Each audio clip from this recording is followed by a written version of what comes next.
Bom, vamos agora falar um pouco sobre como os computadores utilizam informação. E para isso, nós precisamos conhecer mais os componentes de um computador. O principal componente de um computador é o processador. Ele, se for para chamar uma coisa só de computador, é o processador. Um processador, o que ele faz? Ele transforma informação simbólica em informação simbólica segundo um programa, que também é informação simbólica. Memórias armazenam informação simbólica. Dispositivos de entrada ou sensores, tá bom? Eles captam informação do ambiente para o processador ou para a memória. Tá bom? Sensores clássicos, dispositivos de entrada clássicos, são o teclado, o mouse, câmeras digitais, unidade de disco, entrada de rede. Tem vários por aí, tá bom? Nós veremos outros mais complicados ainda. Dispositivos de saída ou atuadores, eles exportam informação do processador ou memória para o ambiente. O monitor é um deles, tá bom? Impressora, fones de ouvido, unidade de disco, a saída de rede. Você tem uma série de dispositivos de saída. E o que é importante aqui, tá bom? Ou seja, que sensores e atuadores, eles frequentemente fazem uso de conversões entre informação analógica e digital. Tá bom? Um microfone, claramente, ele pega uma informação sonora e transforma aquilo em informação digital. Um microfone digital, claro. Bom, uma câmera digital faz a mesma coisa, ele pega informação luminosa e transforma em informação digital. Quais são os símbolos que os computadores usam? Bom, eles sim usam só dois símbolos, bom, que a gente costuma chamar de 0 e 1. Podia ser verdadeiro ou falso, vermelho ou negro, tanto faz, tá bom, gente? São dois símbolos. E a gente comumente diz que é 0 ou 1. E um bit é a unidade básica de informação, que contém um desses dois símbolos, ou seja, um bit é uma unidade de armazenamento ou de transmissão de informação, e que transmite ou armazena de cada vez um desses dois símbolos, ou transmite o 1, ou armazena o 1, ou transmite ou armazena o 0. São dois símbolos só? Você pode estar se perguntando. Sim, são dois símbolos só, mas como que com dois símbolos os computadores passam filmes, fazem jogos, mandam correio eletrônico, fazem tudo, todas essas maravilhas que eu falei aqui hoje no começo da aula? Como que ele faz isso somente com 0 e 1? É que computadores, eles não usam um bit só, não. Certo? Com um bit só, efetivamente, você só consegue representar duas coisas distintas. Você pode adotar a conversão que você quiser, mas são duas coisas só. Tá bom? Não tem jeito de representar mais coisas.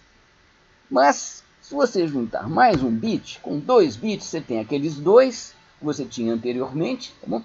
E para o valor 1 do novo bit, você tem aqueles dois, para o valor 0 do novo bit, você tem ainda aqueles dois. Então, a gente multiplica por 2 o número de possibilidades. Se a gente acrescentar mais um bit, o que você tem?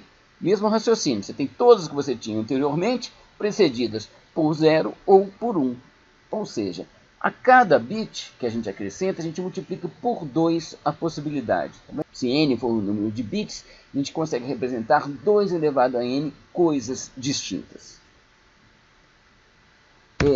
Com 8 bits, por exemplo, a gente tem 2 elevado a 8, 8 bits tem um nome especial, que é um byte, tá? Que é uma unidade muito, a gente fala assim, a minha RAM tem não sei quantos bytes. Tá? Então, um byte são 8 bits. Tá bom? Então, um byte, ele representa 2 elevado a 8 possibilidades. Se são 8 bits, a gente tem 256, tá bom? 2 elevado a 8, coisas distintas que você pode utilizar. Bom, então, com isso, com um byte, em geral, você consegue representar, por exemplo, o alfabeto, todas as letras minúsculas e maiúsculas, mas ainda parênteses, asterisco, barra, alguns símbolos especiais de pontuação e alguns outros. Tá? Bom, com 24 bits, a gente tem 2 elevado a 24, tá bom? Que é 16.777.216 coisas distintas.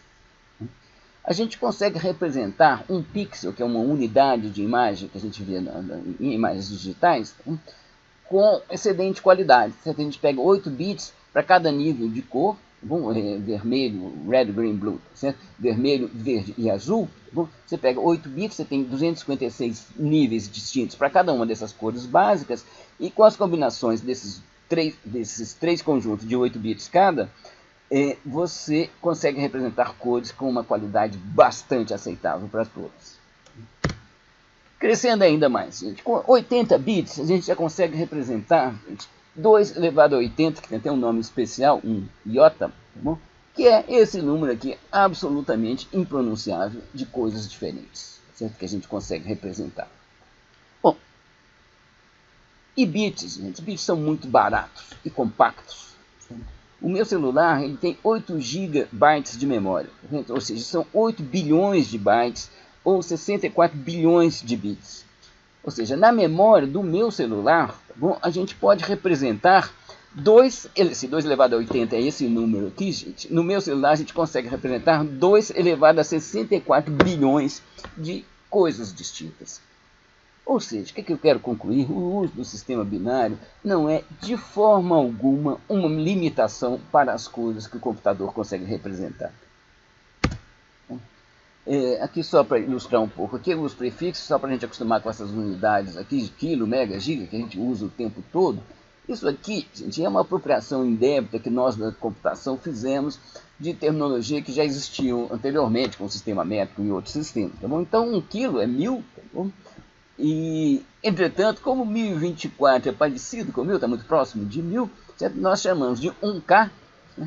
1 kilobits, certo? 1024. Então tem uma pequena diferença, tá bom? Ou seja, 1 mega, certo? Que é 1 milhão, na verdade 1.048.576, quando a gente tem comumente o sistema binário. Bom, e tem essas outras aqui, giga e tera, aqui, que são comuns, e tem tabelas completas que vocês acham aí na Wikipedia, em vários outros lugares, com vários desses outros prefixos. Mas só para dizer que tem uma pequena diferença e que isso aqui é uma apropriação indébita que nós da computação fizemos dos prefixos que já eram utilizados anteriormente.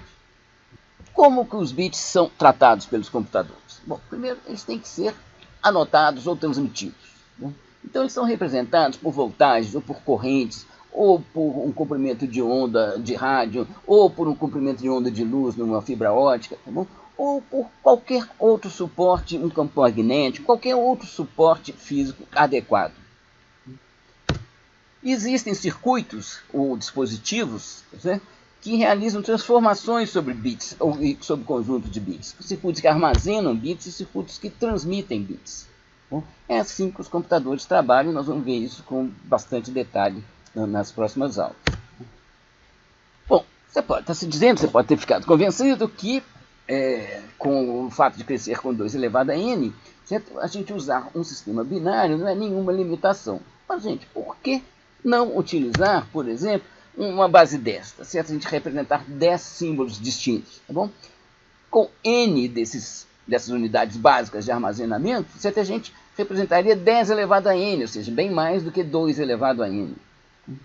E seria mais familiar. Não, ou seja, a gente está acostumado a ter uns algoritmos de 0 a 9, 10 símbolos diferentes, nós somos muito mais acostumados do que com o sistema binário. Por que isso não foi adotado? Exatamente por causa da forma, como eu disse, que uns e zeros são escritos, eles estão escritos, armazenados, depois são lidos, tá, como uma voltagem, como um campo magnético, como uma corrente. Bom, e para você distinguir entre 2 símbolos, 2 níveis de corrente ou 2 níveis de voltagem, é muito mais fácil do que você distinguir entre 10 níveis diferentes de voltagem ou 10 níveis diferentes de corrente. Ou seja, o seu sistema ele tolera pequenas variações. Se você tiver só 2 símbolos, bom, se um nível de corrente está aqui embaixo, outro em cima, aqui, bom, se eles estiverem distantes um dos outros, é muito mais fácil de você ler aquilo que está escrito com uma menor chance de erro. Então, é por uma questão de confiabilidade que o sistema binário é utilizado pelos computadores.